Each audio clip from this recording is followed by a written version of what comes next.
Le Ségur, ce programme de l'État qui vise à fluidifier les échanges de données de santé, cela fait plusieurs mois qu'on en parle. Maintenant, tous les logiciels du groupe Equasens sont référencés Ségur, mais concrètement, où en est-on dans le déploiement sur le terrain et dans les cas d'usage? Quels sont les premiers retours d'expérience des professionnels de santé installés et de leurs patients? Et surtout, quels sont les premiers bénéfices perçus au quotidien? Pour répondre à ces questions, nous avons rencontré les représentants du ministère en charge des projets numériques côté professionnel de santé comme côté patient. Et nous avons également discuté avec vos confrères, qu'ils soient médecins ou pharmaciens, et leurs patients.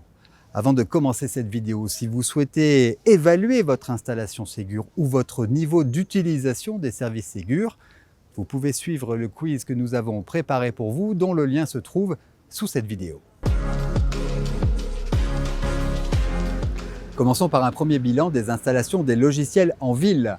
Pour rappel, le groupe Equasens a été le premier éditeur à obtenir le référencement de son logiciel de gestion des cabinets médicaux, Medistory, et de son logiciel de gestion des officines, ID.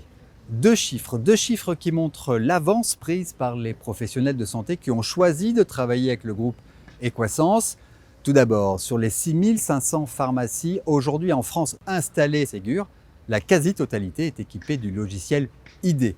Un deuxième chiffre, 22 500 cabinets médicaux aujourd'hui sont installés Ségur en France. Près du tiers est équipé de Medistory ou de Medilink. Je vous propose un premier bilan avec Xavier Vitry, directeur de projet à la délégation ministérielle du numérique en santé.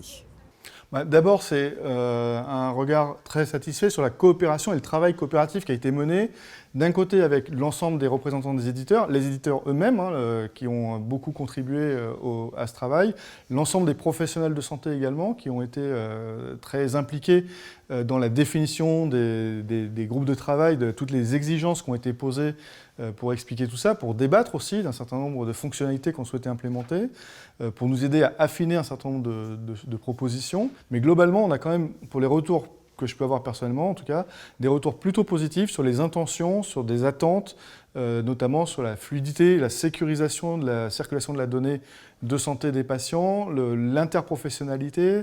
Voilà, ça ouvre de nombreuses promesses, on va dire. Voilà, les premiers contacts qu'on a pu avoir avec des pharmaciens installés, nonobstant quelques difficultés de rodage, on va dire, les choses sont plutôt fluides et les premiers retours sont plutôt positifs. Alors Sentinelle, c'est un dispositif qui a été mis en place par la DNS, enfin par les services publics, de façon à s'assurer que le déploiement sur le terrain se passe dans les meilleures conditions possibles. C'est-à-dire qu'on sait que, bien sûr, ce qu'on a produit n'est pas forcément parfait ou adapté à toutes les situations dans tous les cas d'usage. On peut avoir des problématiques qu'on va rencontrer et découvrir sur le terrain, on transforme les usages. Et donc l'idée, c'est vraiment de se rendre compte de la réaction des professionnels, de leur permettre de s'exprimer en direct et d'être à leur écoute sur les difficultés qui sont rencontrées, malgré le fait qu'on ait fait nos ateliers avec des professionnels de santé. Bien sûr, toutes les situations ne peuvent pas être vues en amont, et donc au moment de l'installation chez les professionnels, on est à leur écoute, on enregistre les difficultés qu'ils rencontrent et on trouve des solutions techniques pour régler les problématiques qu'ils peuvent rencontrer, qui peuvent être soit des problématiques d'intégration dans les logiciels, des choses d'ergonomie de cette nature, ou des éléments qui sont de complexité liés à une organisation et au fait qu'il faut récupérer un certificat serveur d'un côté, donner une carte CPS à une secrétaire médicale par exemple. Les travaux ont commencé. Dès que les éditeurs ont commencé à déployer sur le terrain, nous, on a repris les travaux avec les représentants professionnels pour évoquer les nouveaux sujets. Donc, ce qu'il faut savoir, c'est que la vague 1 avait pour objectif de faire l'alimentation du dossier médical partagé de Mon Espace Santé des Français. Donc, c'était plutôt dans le sens du professionnel vers le patient. Maintenant qu'on a atteint un rythme de croisière aujourd'hui à environ 10 millions de documents par mois, on va engager des travaux dans la vague 2 dont l'objectif va être la consultation depuis le logiciel du professionnel du contenu du dossier de Mon Espace Santé des patients. Donc c'est vraiment éviter que le professionnel ait besoin d'aller dans le web PSDMP ou dans un logiciel tierce. C'est vraiment intégrer dans le logiciel les documents qui sont utiles, par exemple pour le pharmacien, un compte-rendu de biologie au moment d'une dispensation d'un médicament qui nécessite de connaître un équilibre de biologie par exemple. Concernant la sécurité informatique, dans la vague 2, on va avoir un enjeu fort de ce qu'on appelle la sécurité des systèmes d'information. Donc ça sera un enjeu très technique pour éviter toutes les cyberattaques, enfin toutes ces questions-là. Et puis aussi, on a un enjeu très fort en officine qui est de faire en sorte que les préparateurs soient identifiés de façon nominative quand ils vont consulter un dossier d'un patient. Ça, c'est la loi qui l'impose, de façon à ce qu'on puisse tracer qui a consulté quel dossier médical. Alors, en janvier dernier, on a lancé les travaux concernant 7 nouvelles professions, à savoir les sages-femmes, les chirurgiens-dentistes et les paramédicaux, infirmiers libéraux, kinés, pédicures podologues, orthophonistes et orthoptistes. Donc toutes ces professions, en fait, elles vont engager également un processus de transformation de leur logiciel. Par contre, pour ces professions, nous n'aurons qu'une seule vague qui sera l'alimentation de mon espace santé et la consultation en une seule fois. Globalement, on va retrouver dans ces fonctionnalités ce qu'on appelle les services socles, intégration de la messagerie sécurisée de santé, la partie d'identité avec ProSanté Connect pour se connecter au logiciel, l'alimentation du dossier médical partagé, la consultation bien sûr, tous ces éléments qu'on appelle les éléments socles. Ensuite, on a un enjeu particulier qui est l'enjeu de la mobilité. Les infirmiers sont évidemment bien sûr beaucoup à domicile, plus que les pharmaciens bien sûr. Et donc on a cet enjeu de faire en sorte que ces outils soient fonctionnels également au domicile des patients. Donc ça c'est une des complexités qui s'adapte en fait au contexte particulier. Alors les infirmiers sont bien sûr pas les seuls, mais il faut qu'on le prenne en compte dans notre approche et dans nos problématiques. Poursuivons avec les témoignages de vos confrères, Franck Rung, médecin à Nancy, et Laurie Métavant, pharmacienne titulaire à Gondreville. Parmi les ambitions du Ségur numérique, il y a effectivement l'alimentation du DMP du patient, notamment avec le dépôt du volet médical de synthèse. Et on craignait un tout petit peu que cette partie-là alourdisse notre travail quotidien. Et heureusement, ce n'est pas le cas parce que c'est tout à fait bien intégré dans le logiciel et c'est fait de façon automatique, on peut le dire, de façon automatique. Et donc ça, c'est un grand plus pour nous de ne pas avoir de contraintes supplémentaires. Alors le Ségur, ça m'apporte 2 gros avantages au quotidien. Le premier, c'est de nous permettre d'avoir accès aux données de santé du patient de manière plus simplifiée. Et le deuxième, c'est de réduire la fraude des ordonnances. Quant à l'INS, on va dire que l'INS qualifié, ça nous permet de valider quelque part l'identité du patient qu'on a en face de nous, pour la sécurisation des données.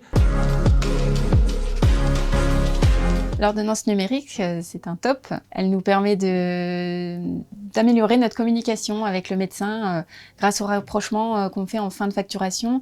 C'est-à-dire que le logiciel nous montre d'un côté ce que les médecins ont prescrit, de l'autre côté ce que nous on a délivré, et on peut ajouter des petits commentaires qui sont envoyés directement au médecin pour lui permettre de voir ce qu'on a délivré ou non et d'adapter ensuite ses prescriptions ou son suivi patient. Donc pour ça, c'est vraiment un gros atout. Ah non, clairement non. J'ai eu personnellement l'objectif vraiment immédiat d'être à 0 papier.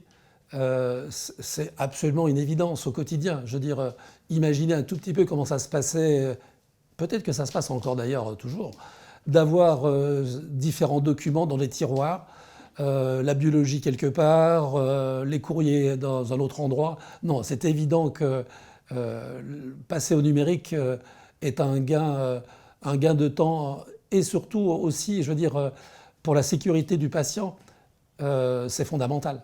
On a tous les éléments sous la main qui sont correctement rangés. Le logiciel les range d'ailleurs lui-même correctement. C'est très facile de retrouver un courrier, une biologie. On a des moteurs de recherche. On veut savoir si on a prescrit tel produit. Il suffit de le rechercher. On saura qu'on l'a prescrit tel jour dans telle prescription. Donc c'est une évidence absolue. La question ne se pose même pas. La fiche patient, elle est ergonomique, elle est pratique et elle est intuitive.